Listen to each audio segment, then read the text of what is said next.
Hello, আপনি কে বলছেন? এই মোবাইলটা আমার, আপনি কিভাবে পেলেন? মাটিতে পড়েছিল, জাস্ট উঠিয়ে সম্মান দিলাম। আপনি এই ফোনটার মালিক এটা আমি কিভাবে বুঝবো? মোবাইলের ওয়ালপেপারে তো আমার ছবিই আছে। আমি তো আপনাকে কখনো দেখিনি, তো বুঝবো কি করে যে এই ছবিটা আপনারই ছবি? ভাইয়া, আপনি কোথায় আছেন? আপনি যেথায় বসেছিলেন আমি সেথায় আছি। আপনি মনে হয় কাউকে খুঁজছেন। আপনি তাহলে সেই ব্যক্তি যাকে আমি এতটা সময় ধরে অপেক্ষা করিয়েছি। ফোনটা নিয়ে আমাকে উদ্ধার করুন। একটা জড় বস্তুর জন্য এভাবে ফিরে আসলেন। এটা যে আমার ফোন কিনা নিশ্চিত হবেন না?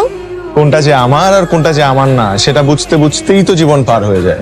আপনি আসলে ভীষণ ভালো একজন মানুষ। আজকাল তো ফোন হারালে পাওয়া খুবই মুশকিল। আমি কি আপনার সাথে এক কাপ চা খেতে পারি? শিওর, কিন্তু আজকে না, আরেকদিন খাবো।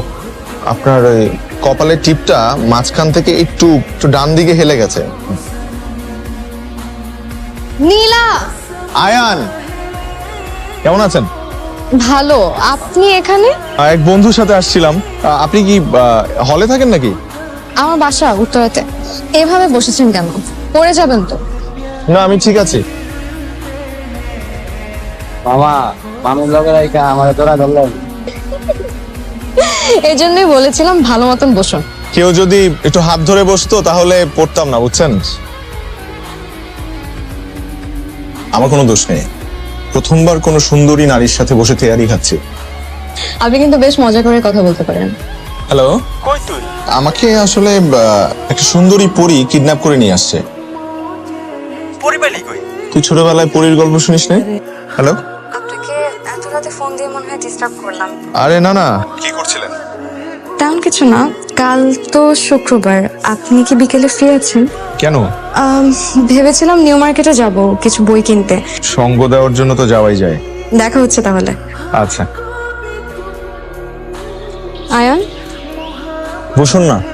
জন্মদিনের অনেক অনেক শুভেচ্ছা। ধন্যবাদ। আপনার তো গায়ে জ্বর, এত জ্বর নিয়ে বের হয়েছেন কেন আপনি? এই দিনটা তো প্রতিদিন আসবে না। পছন্দের মানুষের কাছাকাছি থাকলে নাকি জ্বরও পালিয়ে যায়।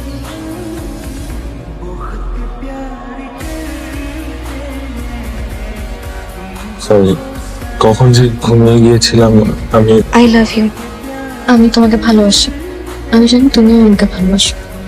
তোমাকে অনেকদিন ধরেই বলেছি আমার বাসায় বিয়ের জন্য চাপ দিচ্ছে। অনেক কষ্টে বাবাকে বুঝিয়েছি, কিন্তু তুমি তো কোনো গুরুত্বই দিচ্ছ না। এইবার অন্তত বাসায় আমার কথাটা বলো।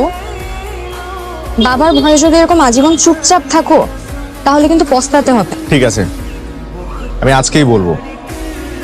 মনে থাকে জানো, আজকেই বলবা। আজকেই বলবো। কিছু বলবি? বাবা, মানে আমি আরে এত আমতা করছিস কেন? মনে হচ্ছে তুই কোনো কিছু চুরি করে কোনো ধরা খেয়ে গেছিস। না বাবা, কিছু বলবো না, এমনি আসছিলাম। বাবার সাথে ফাইজলামি? যাও, যা এখান থেকে। বাসা জানিয়েছো? না, এখনো জানাতে পারিনি। জানাবো। আমি তোমাকে প্রচন্ড ভালোবাসি, তো বাবাকেও প্রচন্ড ভয় পাই। এখন আমি কিভাবে নির্লজ্জের মতো বড় ভাইয়ের বিয়ের আগে নিজের বিয়ের কথা বলবো? তুমি কি বলবে আমি জানি না। বাসায় না জানানো অবধি তুমি আমার সাথে কোনো প্রকার যোগাযোগ করবে না। মা ব্যস্ত? কিছু বলবি? হ্যাঁ, তোমাকে একজনের ছবি দেখাবো। কার ছবি? কে এটা? পছন্দ হয়েছে? আমার ছেলের পছন্দ আছে বলতে হবে। মা, এখন তোমাদের ওর বাসায় যেতে হবে। তোর বড় ভাইয়েরই তো বিয়ে হয়নি। আগে তোর বড় ভাইয়ের বিয়ে হোক, তারপর তোরটা নিয়ে ভাববো। হ্যাঁ, কিন্তু বড় ভাই তো কানাডা থাকে। মা, ওর বিয়ের জন্য বাড়ি থেকে খুব প্রেসার দিচ্ছে। মা, এটা হচ্ছে ওর বাবার নাম্বার। তুমি একটু বাবাকে ম্যানেজ করে প্লিজ ওর বাবার সাথে কথা বলিয়ে দিও। ঠিক আছে। Thank you, thank you. তোমাদের বাড়ির খুব কাছাকাছি চলে এসেছি। রাস্তায় কোনো অসুবিধা নেই তো? না, তাই একদম অসুবিধা নেই। আপনি কি? এ তো আমাদের মেয়ে নীলা। আপনাদের কোথাও ভুল হচ্ছে, ও নীলা না। আমাদের মেয়েকে আমরা চিনবো না? খবরদার, এখানে কোনো ঝামেলা পাকাবি না বস। বিশ্বাস করো, এটা নীলা না। দেখুন, আমি আপনাকে বিয়ে করতে পারবো না, সরি। তোর বিয়ে মানে? তোর ভাই জিয়ান, হ্যাঁ, ও এই মেয়েকে পছন্দ করে। আমার ছোট ছেলে আয়ান, ও একটা মেয়েকে পছন্দ করে যার নাম নীলা। ও আসলে হয়তো ভেবেছে যে আমরা ওর নীলাকেই দেখতে এসেছি। এবার আংটিটা পরাও। ইয়া মাবুদ, এত বড় ভুল মানুষ করে? নীলা ইতিমধ্যে 35টা কল করেছে। অনেক বড় ঝামেলা হয়ে গেছে নীলা। এদিকে যে আমি সবাইকে অপেক্ষায় রেখেছি, এতবার তোকে ফোন দিলাম তুই ফোন রিসিভ করিস নাই, আমার বাবা তোকে এতবার কল দিল তুই ফোন রিসিভ করিস না। তোকে আমি বিয়ে করব, তোর পিঠে চামড়া বের করে আমি আমার হাজবেন্ডের ওয়ালেট বানাবো। নীলা নীলা আমার ফাসিল কোথাকার। কিছুক্ষণ পর ছেলে পক্ষ আসবে, আমি ওর সাথে বিয়ে বসবো, তুই ছবি দেখে নিস। ওর সাথে আমার আর কোনো সম্পর্ক নেই, তুই আমাকে আর ফোন দিবি না। নীলা আমাকে মাফ করে দাও প্লিজ। তুই থাক তোর ভুল নিয়ে, পুরো ফ্যামিলির কাছে তুই আমাকে ছোট করলি। ফোন দিবি না আমাকে, আর খবরদার। হ্যালো, তুইও গাড়ি থামান। আরে আরে কি শুরু করলি?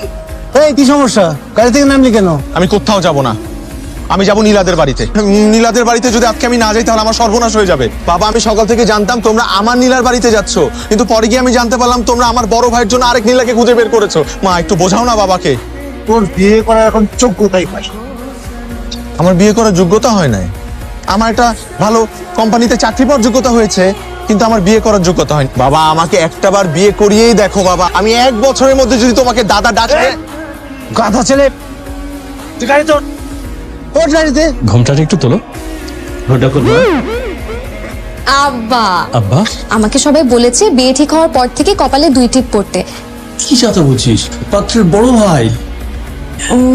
আমি জানতাম আমার শ্বশুর আব্বা আসবেন, তো আমি আপনাকে আমার হাতের 1 গ্লাস শরবত খাওয়াবো। শরবত তো এখানে আছেই। না, আমার হাতের শরবত তো আরো বেশি সুস্বাদু, খেয়েই দেখেন না। এই দেখেন না একবার, একটু মিষ্টি, অনেক বেশি সুস্বাদু হাত ধরে।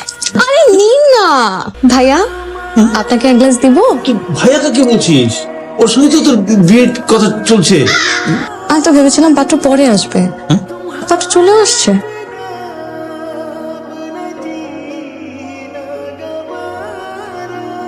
আপনার লজ্জা করে না? বয়স্ক একজন লোক এত ছোট একটা মেয়েকে বিয়ে করতে আসছেন। আমি পাত্র না, আর পাত্রের বাবাও না। আপনারা? সরি, আমাদের আসতে একটু দেরি হয়ে গেল। সরি বাবা, আসলে আমার মেয়ে ওনার ছেলেকে পছন্দ করে। কোনো সমস্যা নেই, এই চল। বাহ বাহ বাহ, বেশ মানিয়েছে দুজনকে, কালারটাও সেম সেম। কি বলেন ভাই সাহেব? ঘটনা হয়েছে আজকে আমরা আরেক বাসায় গেছিলাম।